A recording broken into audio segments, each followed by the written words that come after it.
Hello, beautiful tea minds. Look where I am today. I am in Mandokoro again, and you know I love Mandokoro. I come here often.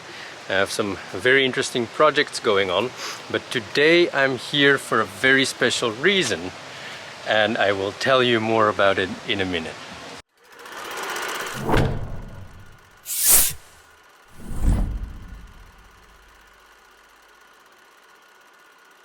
Mandokoro is one of the amazing tea regions where they make sencha and also gyokuro.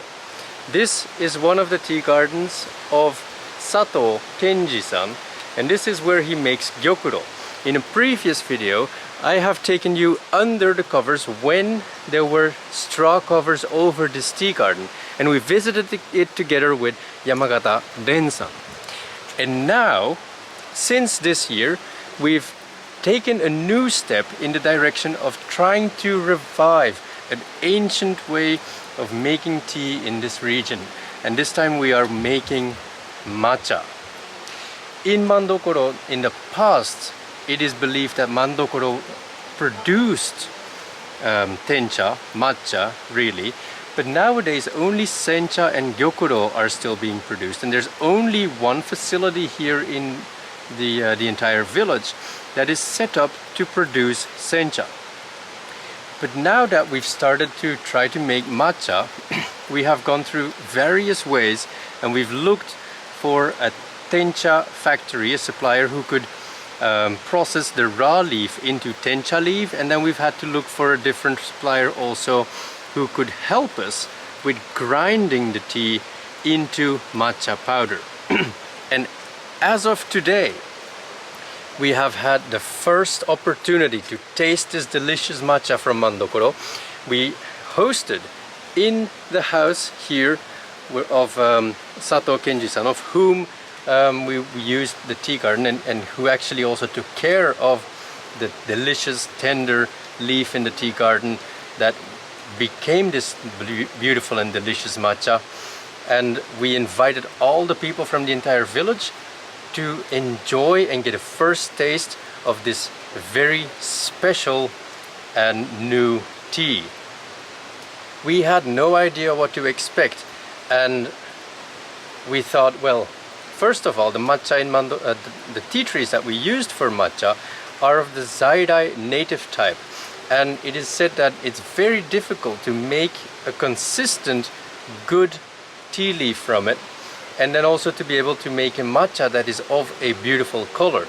But we were astonished by the aroma that the matcha produced, by the color of the matcha itself, and just simply by the taste.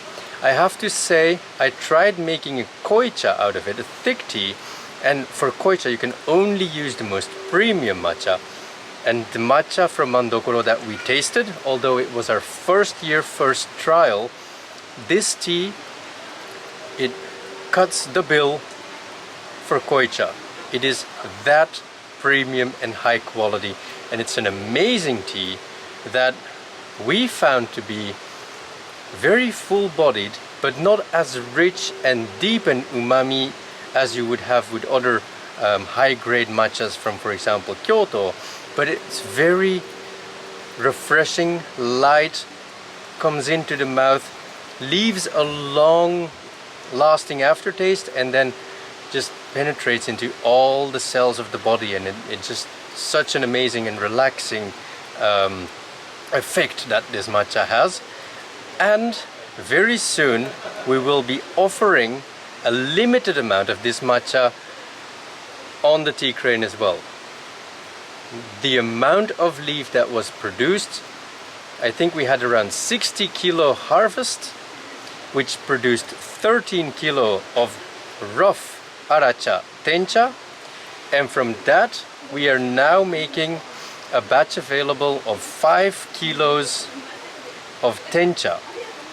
And so from this 13 kilo of rough tencha, there's still some separation of veins and twigs that needs to happen. Then we have only about 10 kilos total of matcha that is available to be sold, And at the Tea Crane we have a limited amount that we can offer our customers as well, and we are delighted to present you with this unique and amazing Mandokoro matcha. Find out more in the link in the description. The product will be available from the Tea Crane. We will announce it through our email list when the product goes live, so be sure to be subscribed to our email list, and also subscribe to the channel and like the video if you enjoyed this video and if you enjoyed the tea of the Tea Crane. Leave a comment. Are you excited about trying the new Mandokoro matcha? I hope to see you again in the next video. Brew yourself a cup of tea, create your silence.